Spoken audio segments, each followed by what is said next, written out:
Maman, au nom de la jeunesse,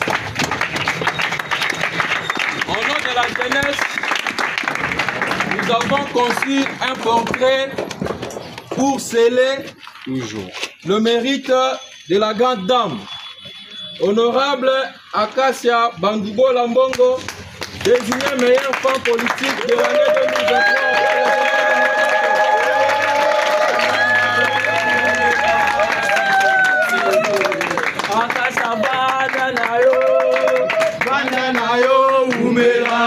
Sekona sego Acacia banda na yo umela sekona sego mama banda na yo umela sekona sego to bota kutunde mama ya bisonde umela sekona sego.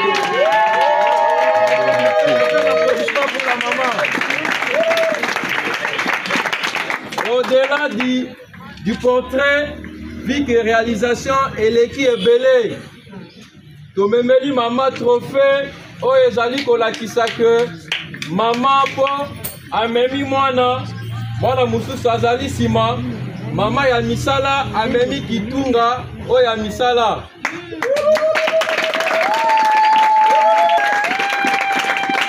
Esae manda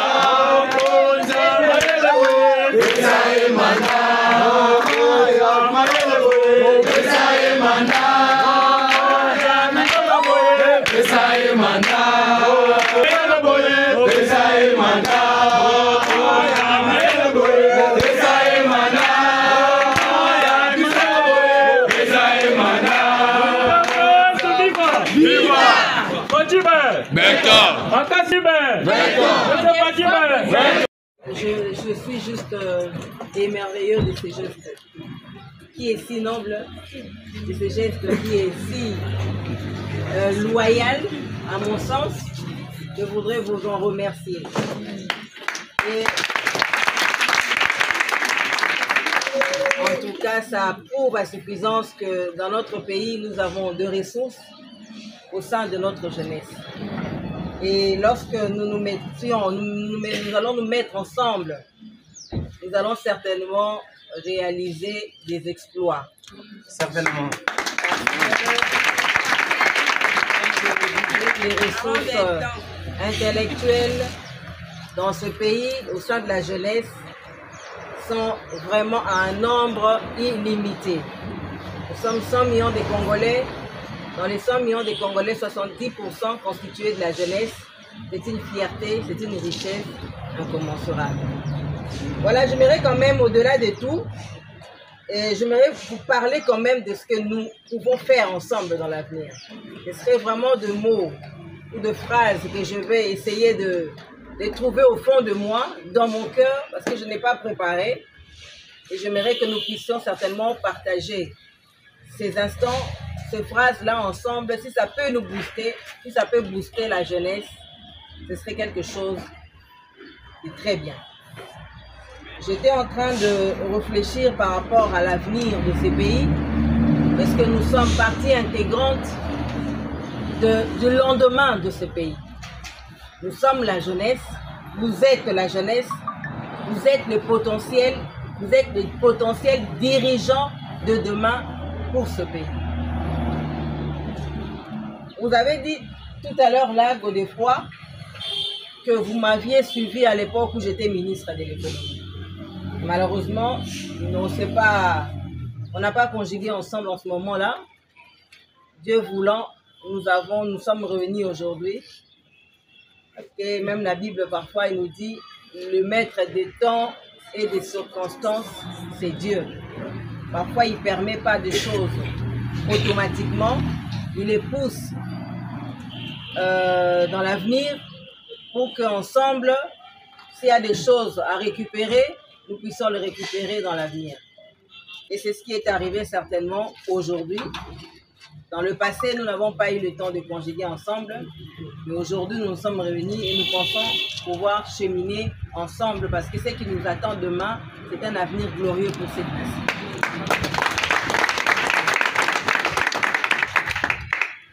En ce qui concerne la politique, j'aimerais bien m'asseoir parce que j'estime que c'est un échange pédagogique où il y aura des questions et réponses de votre part également. Et certainement, moi aussi, j'aurai à apprendre énormément de vous aujourd'hui. Donc, je vous permettez de m'asseoir. Merci. Voilà, je disais que nous sommes, c'est l'avenir. La jeunesse, c'est demain. La jeunesse, c'est le futur.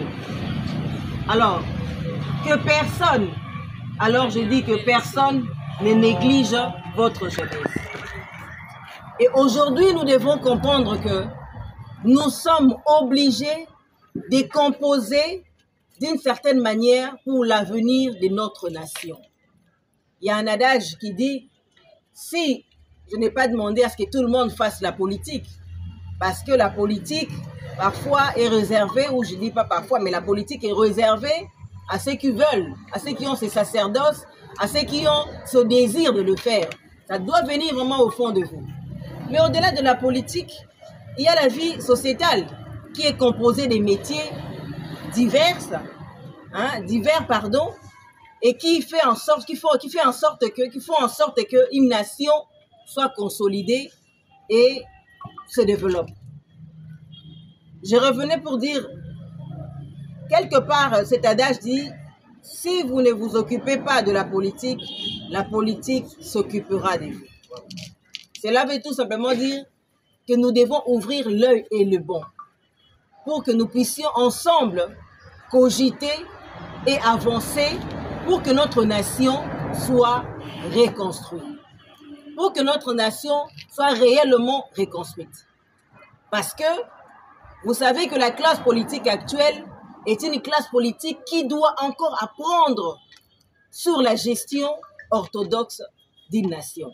Sans prétention aucune, sans prétention, nous pensons que nous tous qui sommes là, nous avons ce devoir de nous intéresser à la politique de notre nation et de voir loin dans ce que nous faisons chaque fois que nous aurons à faire quelque chose, chaque fois que nous aurons à agir dans un domaine quelconque, faisons-le pour l'intérêt supérieur de la nation.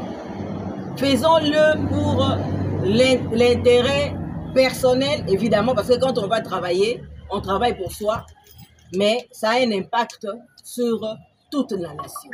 Donc, chaque fois que vous aurez à faire une activité, chaque fois que vous aurez à vous projeter, même dans des études, pensez à l'avenir de cette nation, pensez changement des paradigmes, pensez changement, n'est-ce pas, de narratif pour l'avenir de notre nation. Moi, quand j'étais ministre de l'économie, c'était dans une période ou pendant une période très difficile, période Covid, où certainement on n'a pas eu le temps de assez communiquer, on n'a pas eu le temps de passer dans beaucoup de médias, parce que la priorité pour nous, ce n'était pas folkloriser au niveau des médias, mais travailler en silence pour l'intérêt supérieur de la nation. Et être ministre ou avoir un poste de responsabilité, je le dis toujours, c'est une charge et non un privilège. Et quand on a ce poste-là, on doit faire un effort justement pour travailler dans le sens de l'intérêt de la communauté. Il y a beaucoup de choses que nous avons eu à faire. Il y a beaucoup de choses que nous avions accomplies en ces temps-là au gouvernement. Je peux le dire d'emblée et le citer sans tergiverser. Nous avons, en tant que ministre de l'économie, est-ce que ça vous arrange le fait de... Vous m'entendez de loin là? Ça va? C'est très bien. Donc ça montre que vous êtes très branchés et très attentifs à ce que je suis en train de dire. Voilà, je disais quand j'étais ministre de l'économie, parce que c'est la responsabilité que j'ai au niveau du gouvernement, j'ai le droit, ou vous avez le droit, moi j'ai les devoirs, plutôt vous avez le droit de me poser des questions ou de me demander une certaine forme de redevabilité, quoique je ne sois pas actuellement membre du gouvernement, mais je vous fais les comptes rendus de ce que j'ai pu faire, parce que quand j'étais là, et donc vous êtes en droit de me demander une forme de redevabilité, des restitutions de ce qui avait été comme acte posé lorsque je fus dans la gestion des affaires de l'État. donc je disais, était presque fermé sur toute l'étendue du territoire national. Nous étions en fait, on va dire, le pays était, je veux dire, recroquevillé sur lui-même parce que il fallait capitaliser maintenant sur les efforts à l'interne, la production locale, sur la stabilisation du marché intérieur et sur le flux des activités économiques entre les provinces, interprovinciales. Donc, nous avons fait un effort, travaillé d'arrache-pied, et nous avons à ce moment-là profité d'une situation sur le plan mondial, sur le plan international, où le prix du baril de pétrole avait baissé. Mais il faut dire que le baril avait baissé pendant un temps, mais rapidement, ce même baril avait rebondi et avait augmenté et même avait doublé sur le plan international. Mais nous avons eu quand même, pendant ces temps, le bénéfice de faire profiter à notre peuple ces instants où nous avons travaillé pour baisser les prix du carburant à la pompe sur toute l'étendue du territoire national. Ça n'a jamais été fait dans l'histoire de notre pays. Vous êtes des intellectuels, vous êtes des analystes, vous pouvez aller vérifier l'information que je vous donne. Et c'était un exploit extraordinaire qui avait bénéficié directement à notre peuple parce que du coup, nous avons cet effet, on va dire, de retour qui était lié à l'ensemble de l'activité économique et donc la baisse, l'augmentation, pardon, du pouvoir d'achat de la population. Parce que quand le prix du carburant baisse, vous savez, nous avons un effet retour très positif où le prix du transport en commun, si ça ne baisse pas, du moins ça reste stable.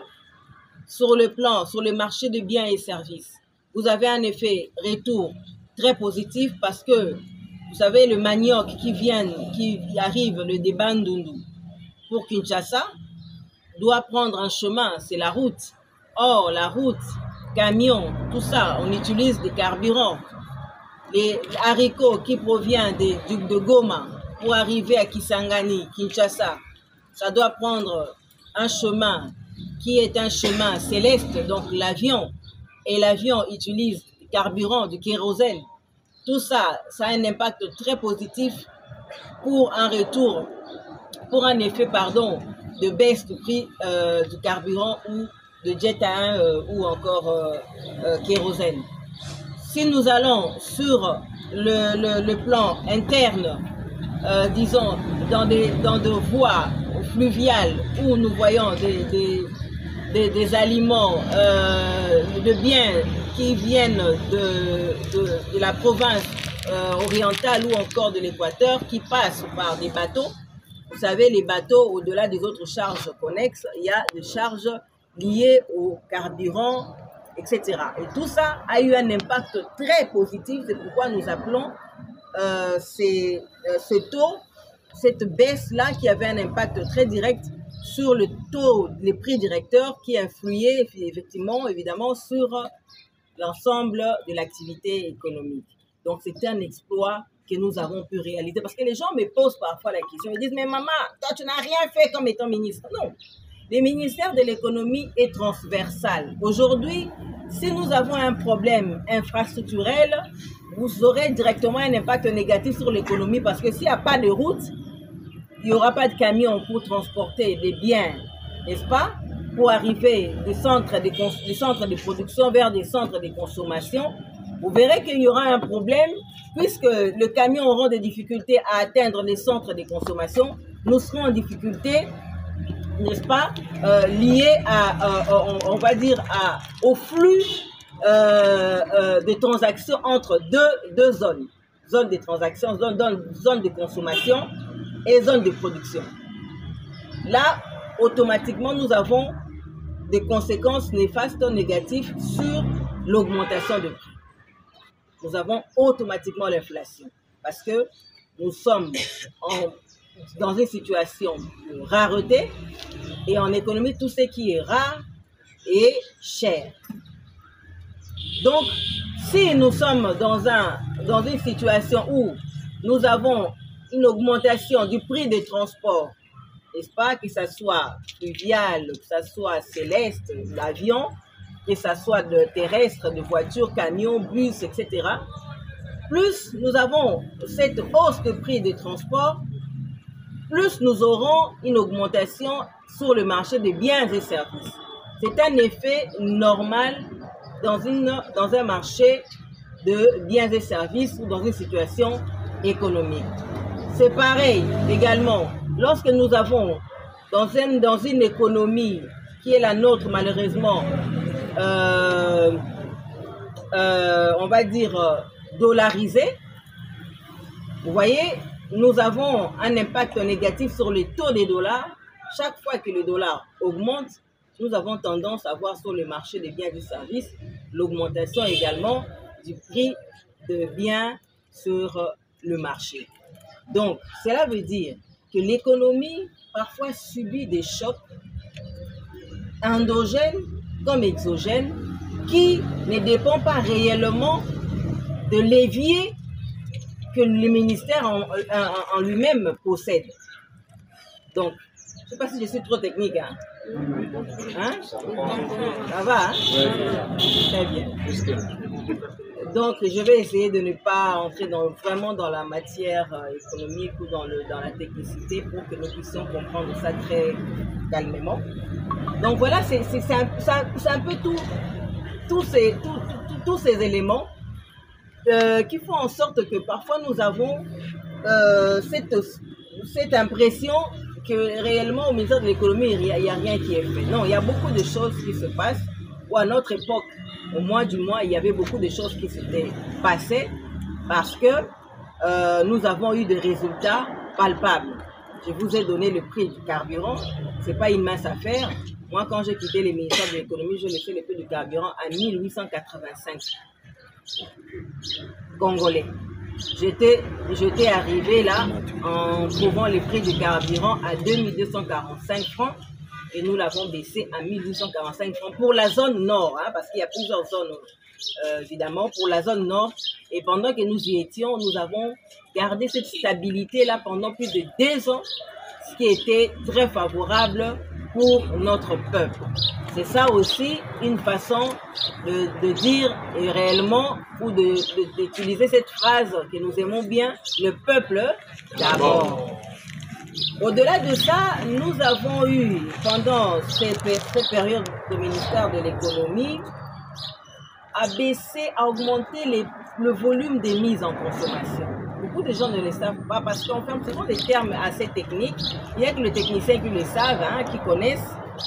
Alors, quand on n'est pas technicien, malheureusement, on se prête à des spéculations et à des commérages de ce qui viennent parfois de sources non officielles, réseaux sociaux, etc., pour critiquer certainement des choses pour lesquelles nous n'avons vraiment pas beaucoup de maîtrise. Nous avons à l'époque augmenté, parce que ce qui se passe actuellement, je ne connais pas, mais moi je dis ce qui a été fait à notre époque. Nous avons augmenté les prix, la quantité, excusez-moi, la quantité de volume des mises en consommation. Parce qu'à un certain moment, pendant une certaine période, le volume des mises en consommation des produits pétroliers était très statique. Ça n'évoluait pas dans le sens de la hausse pendant un bon bout de temps. Lorsque nous sommes arrivés au ministère de l'économie, nous avons fourni un effort considérable de pouvoir augmenter, n'est-ce pas, le volume des mises en consommation des produits pétroliers que nous avons trouvé certainement à 25 000, 24 000, non, 32 000 à l'époque mètres cubes le mois, et nous l'avons augmenté à 53 000 mètres cubes le mois. C'était vraiment une prouesse à notifier parce que c'est quelque chose qui ne se fait vraiment pas de manière récurrente, et c'était un exploit qu'il faut considérer et mettre à notre actif. Parce que plus le volume des mises en consommation est élevé, mieux c'est pour la stabilité et la baisse du prix à la pompe. Si vous avez moins de volume, vous aurez un impact négatif de la hausse de prix. Mais si vous avez plus de volume qui augmente, vous aurez un impact significatif de la baisse du prix ou de la stabilité du prix sur le marché, à la pompe. Pardon. Donc, c'est ce qui avait été réalisé. Maintenant, au-delà de ça, c'est une troisième, on va dire, troisième élément, troisième actif qu'il faut capitaliser à notre bilan.